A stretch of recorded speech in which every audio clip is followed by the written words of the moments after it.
La pauvre infirmière reçut un appel erroné à 3 heures du matin. Elle arriva quand même, et le PDG, père célibataire, ne la laissa jamais partir. New York, début de l'hiver. Les lumières de la ville devant l'appartement d'Olivia scintillaient à travers les minces stores comme des étoiles lointaines. Il était 2h30 du matin lorsqu'elle s'effondra enfin sur son lit étroit.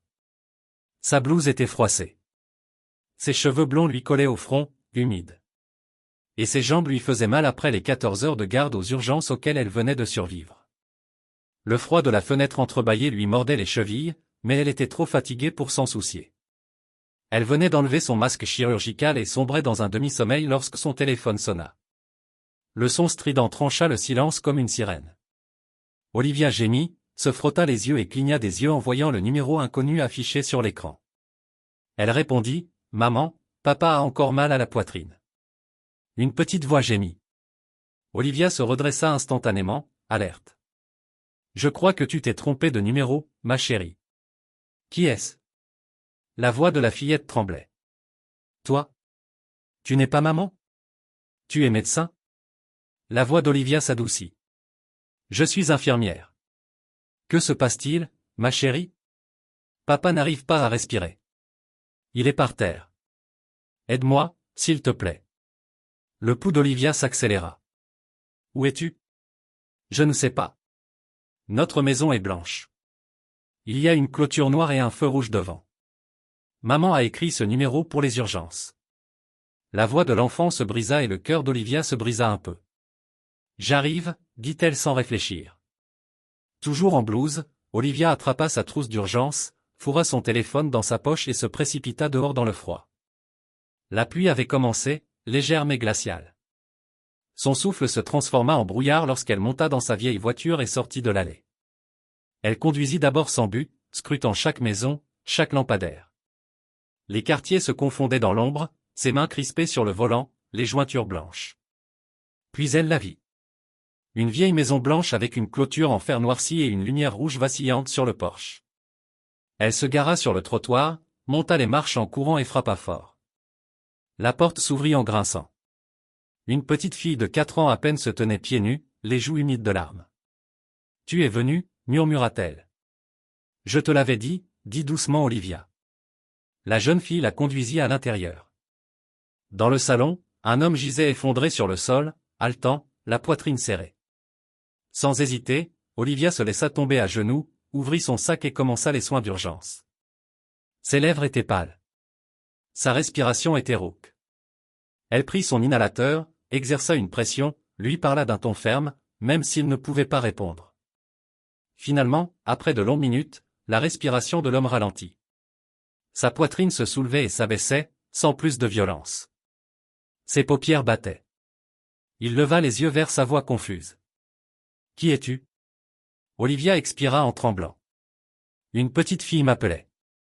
Elle me prenait pour quelqu'un d'autre, mais elle croyait que je pouvais l'aider, alors je suis venu. L'homme cligna lentement des yeux et, pour la première fois, Olivia vit son visage en pleine lumière.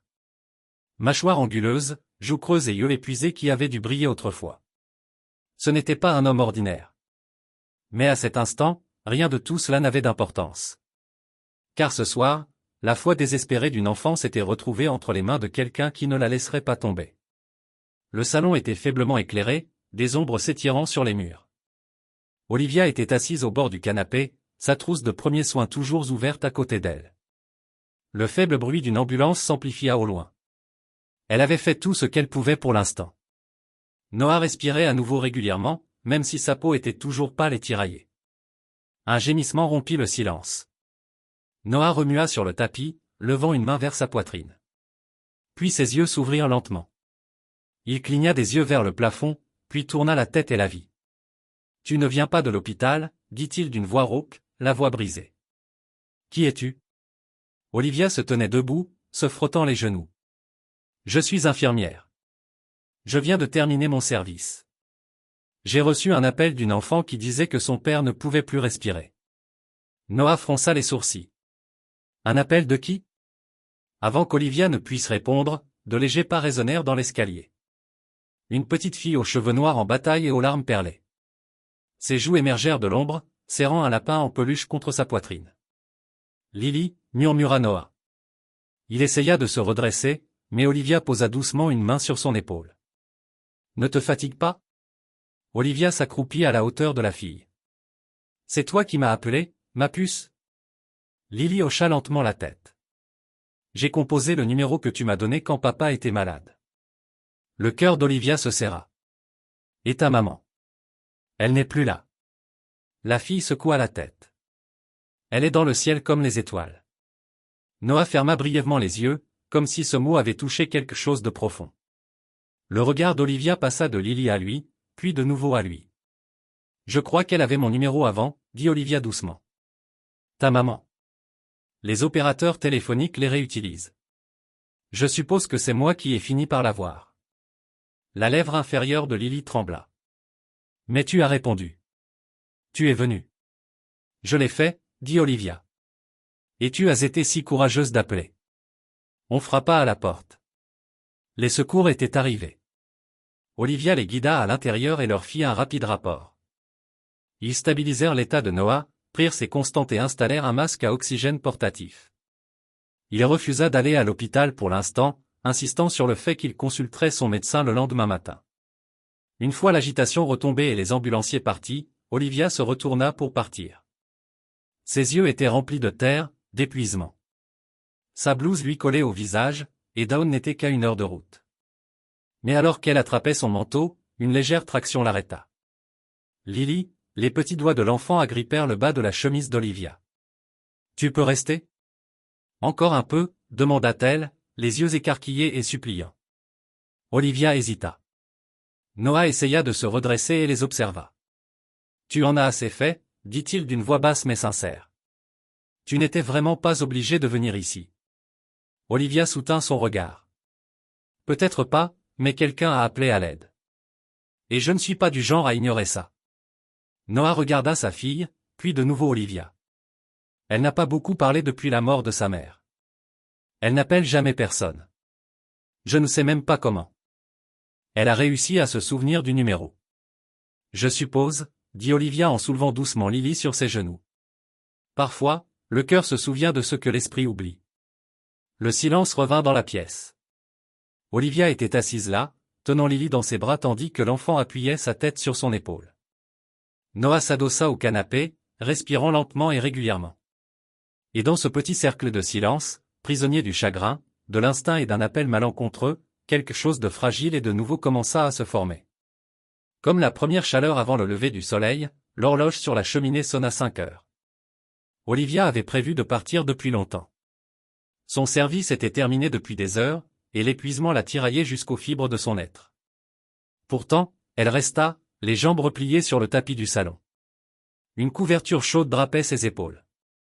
Lily, maintenant recroquevillée contre elle, laissa échapper un léger soupir tandis qu'Olivia passait délicatement ses doigts dans les cheveux emmêlés de la fillette.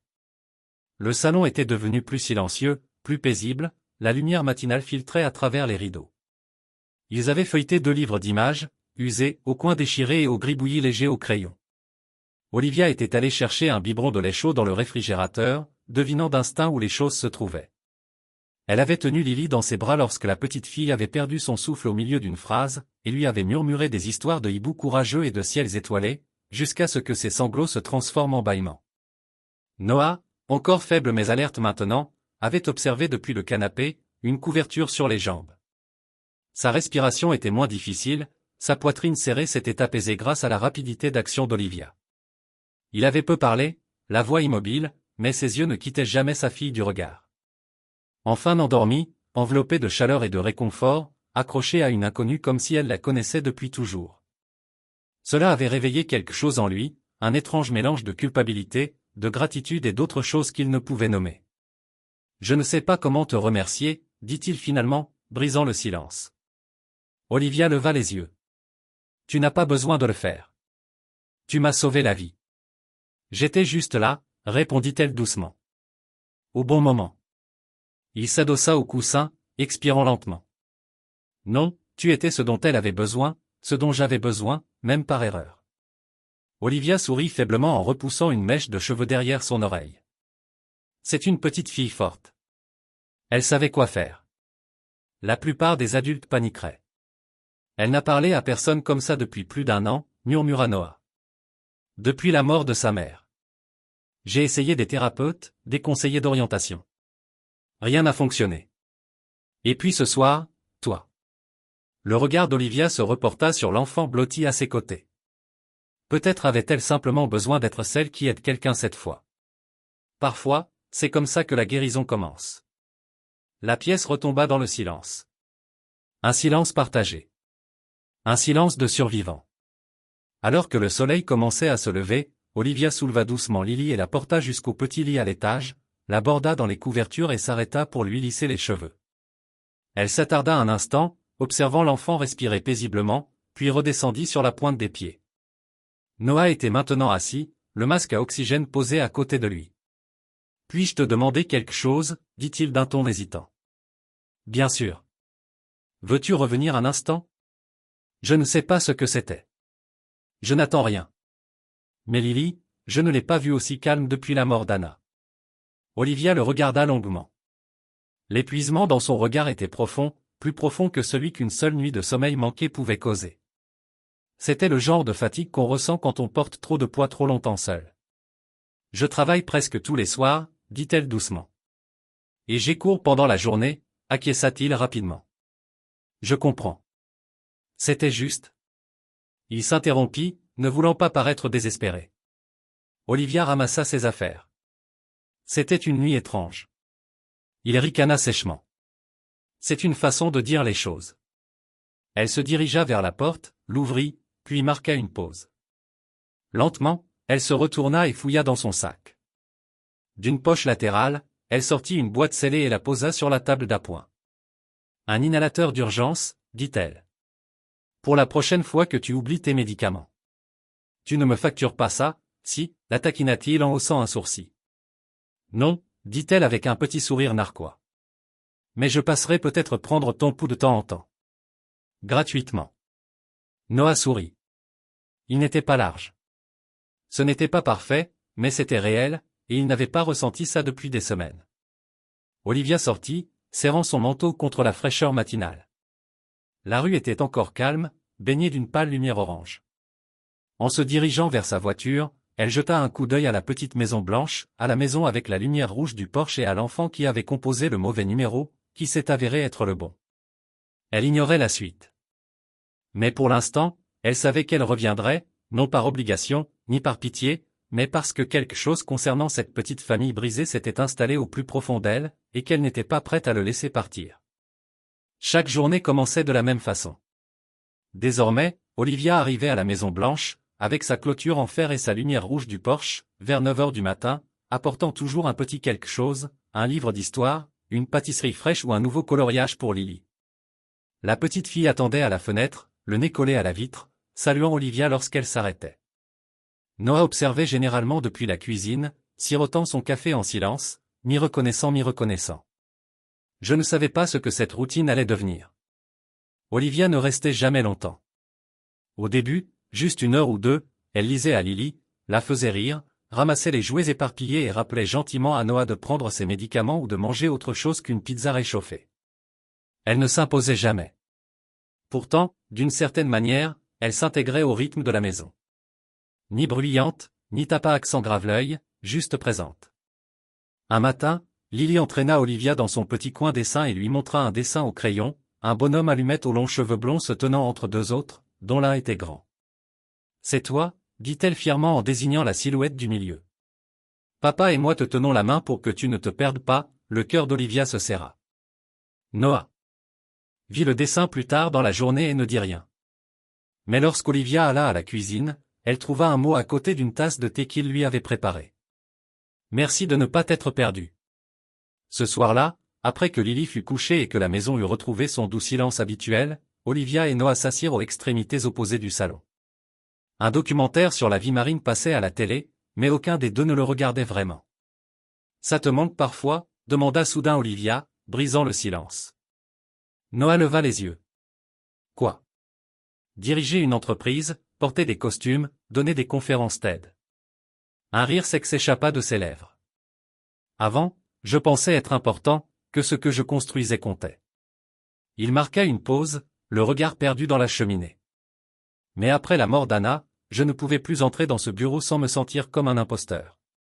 Tu es parti à cause d'elle, dit doucement Olivia. Noah hocha la tête. Il disait que c'était une opération de routine, une opération facile. Elle a même ri quand je l'ai déposée ce matin-là. Sa voix se brisa légèrement. J'ai signé les papiers d'admission. Je l'ai laissée là. Et quand ils m'ont appelé quelques heures plus tard, ce n'était pas pour me dire qu'elle était en convalescence. Je suis vraiment désolé, dit Olivia. Il se tourna vers elle, le regard creux mais ferme. Je déteste les hôpitaux, Olivia. Je déteste leur odeur. Je déteste ce qu'ils ressentent. Je déteste l'avoir abandonnée à un système incapable de la ramener. Elle ne répondit pas. Il n'y avait pas de réponse à donner. Que le silence. Et parfois, c'était suffisant. Les jours suivants passèrent tranquillement, mais Olivia sentit les frontières autour d'elle se brouiller. Elle était là presque tous les jours maintenant. Elle savait où étaient rangées les céréales. Elle savait où le shampoing que Lily aimait et quelle lumière grésillait si on les laissait allumer trop longtemps. Elle connaissait la routine de Noah. Café à 19h, premier email à 20h, arpenter le couloir à 21h. Et pourtant, elle ne vivait pas ici. Elle ne faisait pas partie de ce monde. Un après-midi, elle était assise seule dans sa voiture après avoir quitté la maison. Ses mains agrippèrent le volant plus longtemps que nécessaire. Sa poitrine se serrait, non pas de douleur, mais de confusion qui tourbillonnait en elle comme un brouillard. Ce n'était pas sa famille. Ce n'était pas sa vie. Ce soir-là, elle sortit un stylo et écrivit un email à son infirmière en chef. C'était simple et poli, une demande de quelques jours de congé, évoquant une réflexion personnelle. Elle avait besoin d'espace. Non pas parce qu'il lui avait manqué quelque chose. Ce n'était pas bien, mais parce que quelque chose commençait à aller bien, trop bien. Le lendemain matin, elle arriva chez Noah. Non pas avec un cahier de coloriage, mais avec une enveloppe. J'ai besoin de quelques jours, dit-elle avec un petit sourire. Pour réfléchir, pour respirer. Noah la fixa un instant, puis hocha la tête. D'accord. Lily descendit l'escalier en courant, les bras tendus. On lit aujourd'hui? Olivia s'accroupit, embrassa le front de la jeune fille et murmura, pas aujourd'hui, ma chérie, mais bientôt. En quittant la maison, Olivia ressentit une étrange douleur. Comme si elle laissait derrière elle quelque chose qu'elle n'était pas encore prête à nommer. Pas de l'amour, pas encore, mais quelque chose de proche. De retour à l'hôpital, tout semblait décalé. Le rythme familier des relevés de constante, des ajustements de perfusion et des réponses aux appels codés auraient dû la calmer. C'était le cas avant, mais maintenant, les lumières stériles semblaient plus froides. Les couloirs résonnaient davantage, son uniforme se serrait davantage contre sa poitrine, comme si elle ne lui allait plus. Elle traversait les services avec une grâce maîtrisée, mais ses yeux étaient ternes. Les patients étaient les mêmes. Les procédures inchangées, mais quelque chose en elle avait changé. Cela ne faisait que 4 jours qu'elle avait quitté cette petite maison blanche. 4 jours qu'elle avait serré Lily dans ses bras et tendu l'enveloppe à Noah. 4 jours. Mais c'était une absence bien plus longue que le temps ne pouvait la mesurer. Son téléphone vibra pendant sa pause déjeuner. Le nom de Lily défila sur l'écran. Un message arriva sur la tablette sécurisée pour enfants qu'Olivia avait aidé Noah à installer des semaines plus tôt. Un dessin apparut, des bonhommes allumettes. 3, une grande, une petite et une au milieu avec des cheveux blonds. En dessous, des lettres maladroites formaient « Tu me manques ». Olivia fixait l'écran, le cœur partagé entre culpabilité et désir. Quelques secondes plus tard, un autre message arriva, cette fois de Noah. Lily ne dormait pas. Elle pense que tu es parti à cause d'elle. Pas d'émoji, pas de réponse. Olivia verrouilla le téléphone et expira. Le bruit de l'hôpital continuait, mais en elle, tout était très, très calme. Elle ne réponse. Ni à Lily, ni à Noah. Au lieu de cela, elle alla se promener pendant sa pause, écouteurs sur les oreilles, diffusant de douces berceuses, comme pour tenter de noyer ses pensées. Assise près d'une fontaine dans la cour, elle regarda les feuilles tomber, laissant l'air frais lui mordre la peau pour lui rappeler qu'elle était toujours là. Elle s'était promis de ne pas devenir un autre bouche-trou dans la vie brisée de quelqu'un. Elle avait vu trop de patients, trop de familles qui s'appuyaient sur quelqu'un simplement parce qu'il était disponible, et non parce qu'il était vraiment désiré. Olivia refusait d'être ainsi. Elle ne serait pas l'ombre d'Anna. Et pourtant, en fermant les yeux, elle vit le sourire endormi de Lily tandis qu'elle traçait des constellations au plafond avec une lampe torche. Elle entendit la voix de Noah murmurer « Merci de ne pas t'être perdu » autour d'une tasse de thé partagée. Elle se souvint de la chaleur, non seulement de la maison, mais aussi de la sensation d'être nécessaire sans être utilisée. Ce soir-là, elle enregistra un court message audio et le téléversa sur la tablette de Lily. Sa voix était calme, chaleureuse, posée. L'histoire de ce soir raconte un courageux petit renard qui s'était égaré dans les bois. Mais elle n'était jamais vraiment seule. Elle ne prononçait jamais son nom, ne mentionnait jamais Noah, mais Lily savait que l'histoire lui était destinée. Et quelque part dans le calme de cette maison blanche, Noah écoutait aussi. Il repassa l'enregistrement après que Lily se fut endormie seule dans la cuisine. Les lumières étaient éteintes, le thé avait refroidi, mais il était assis là, l'écran de la tablette allumé. La voix d'Olivia, comme un souvenir qui ne s'effacerait pas. Le 5e jour, Olivia cessa de consulter son téléphone aussi souvent. Elle essaya de se recentrer. Elle se disait qu'elle avait besoin d'espace, mais la douleur persistait. Elle s'installa plus profondément, plus doucement, comme une corde de violon tendue, mais sans jamais jouer. La 6e nuit, juste après minuit, son téléphone sonna, pas un message vocal, un appel de Noah, elle répondit avant la 2e sonnerie. Lily est malade, dit-il. Sa voix était tendue. Forte fièvre. Elle pleure depuis des heures. Elle te demande. Olivia attrapait déjà son manteau. Je serai là. Dans 20 minutes. Sans hésitation, sans poser de questions. À son arrivée, la lumière du porche était allumée. La même lueur rouge. La porte s'ouvrit avant même qu'elle ne frappe.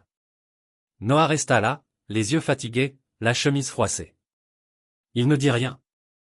Il s'écarta simplement pour la laisser entrer. Lily était sur le canapé, les joues rouges, les boucles humides de sueur. Elle gémit à l'approche d'Olivia, mais se tut dès qu'elle lui prit la main. « Je suis venue » murmura Olivia. L'enfant hocha faiblement la tête. « Je savais que tu viendrais. » Noah observait depuis l'embrasure de la porte. Il ne dit rien, mais ses épaules s'affaissèrent, le genre de soulagement qui n'arrive que lorsque quelqu'un d'autre porte enfin le poids avec soi. Olivia resta assise au bord du canapé toute la nuit, essuyant le front de Lily avec des linges frais, murmurant des histoires de renards et d'étoiles. Elle n'avait pas besoin d'invitation. Elle était déjà chez elle. L'air de la petite maison blanche était chaud, mais les doigts d'Olivia tremblaient en attrapant le thermomètre. Lily était allongée en boule sur le canapé, son petit corps enveloppé dans une polaire. Une couverture couverte d'étoiles de dessins animés. Ses joues étaient rouges, ses boucles collées à son front. Olivia s'assit sur le bord, repoussant doucement ses cheveux en arrière, murmurant des mots doux qui tenaient plus de la prière que du réconfort. Dans la cuisine, Noah faisait les 100 pas. Il avait retourné chaque tiroir, chaque armoire. Les bouteilles tintaient, les tiroirs claquaient, et sa voix, habituellement posée et maîtrisée, se brisa. Où diable est passée l'acétamine? Olivia ne leva pas les yeux. Armoire au-dessus du réfrigérateur, en haut à droite. Noah se figea en plein milieu d'un pas. Puis, en silence, il récupéra la bouteille et la posa à côté d'Olivia sans un mot. Ils travaillèrent en équipe, comme toujours dans ces moments de silence. La fièvre de Lily avait légèrement baissé grâce à la compresse froide et aux médicaments, mais Olivia resta. Elle resta longtemps après avoir pu partir.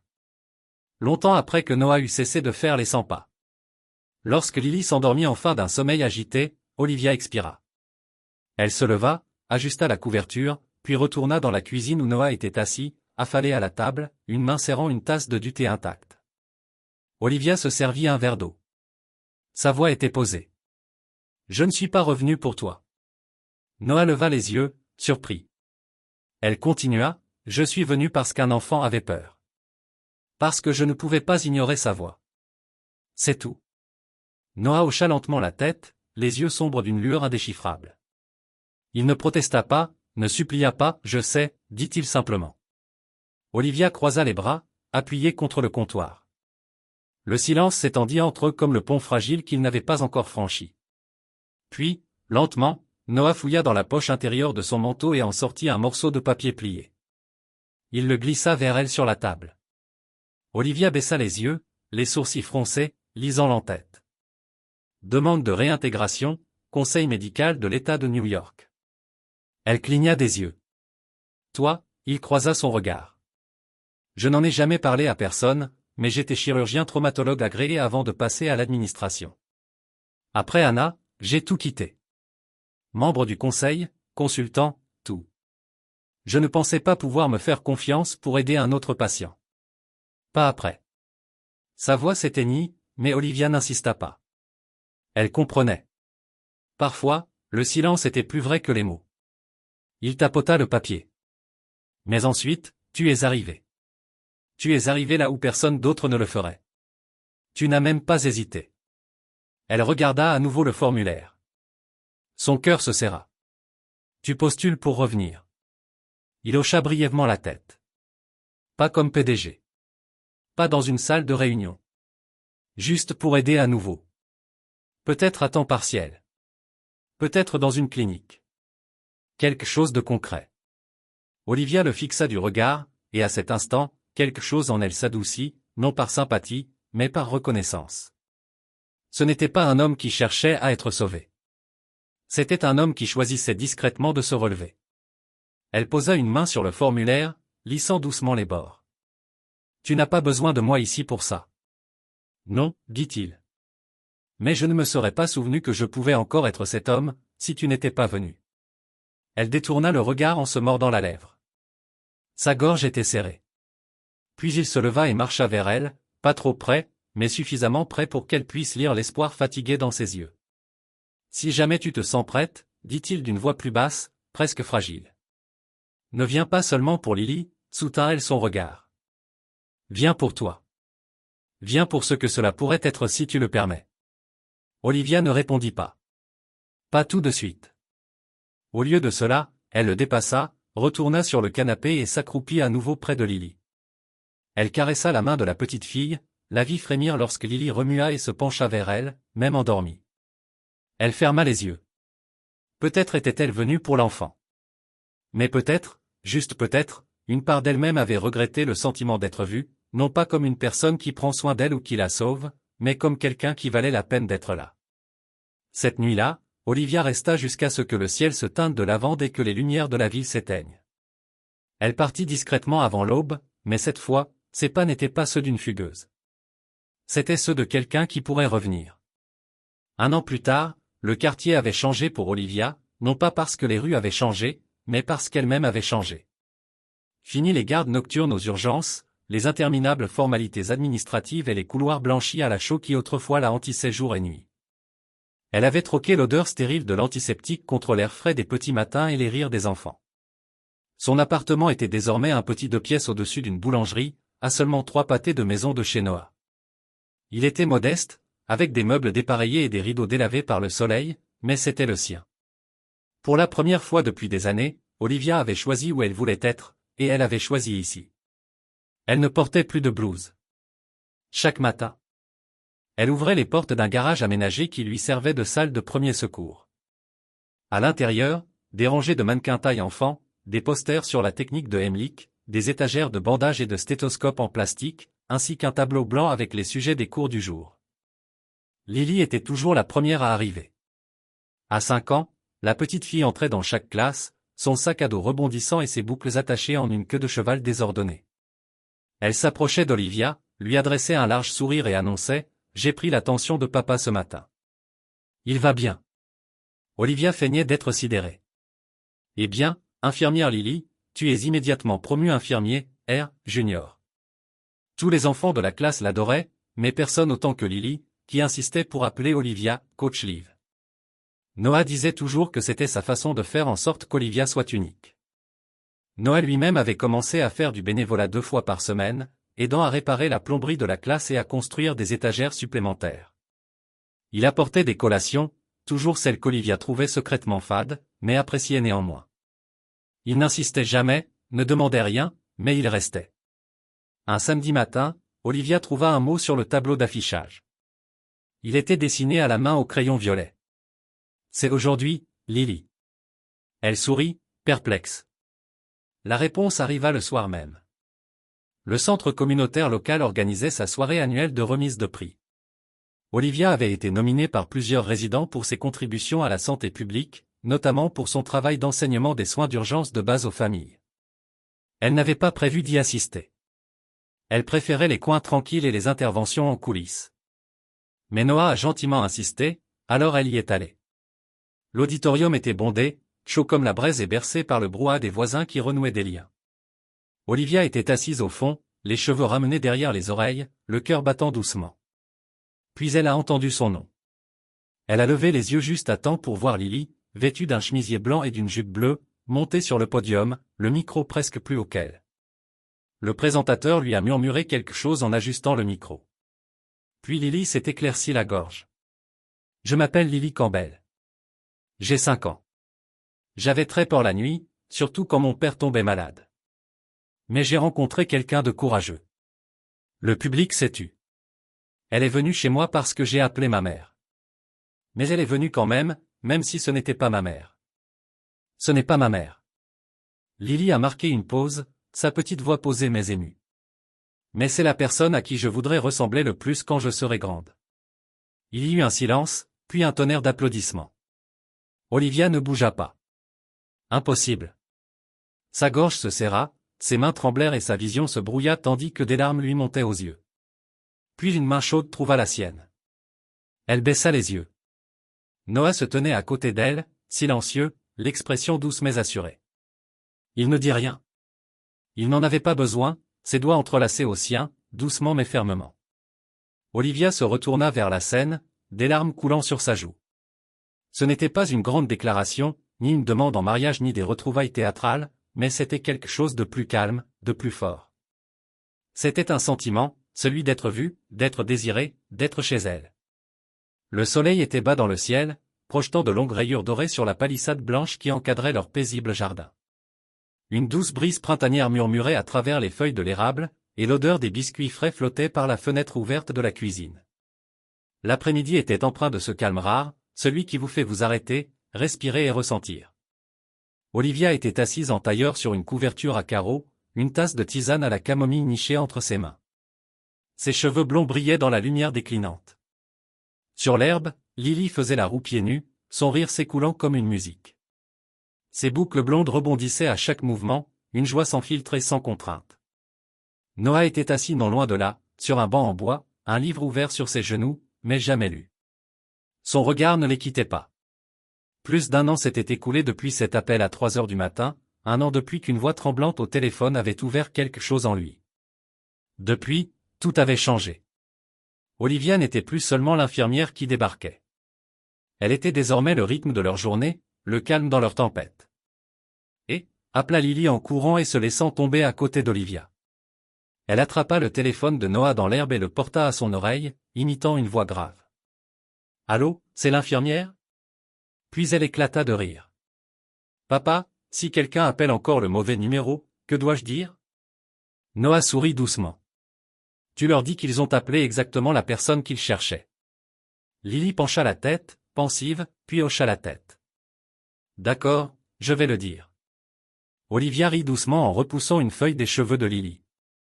Ce petit geste, si simple, lui serra doucement le cœur.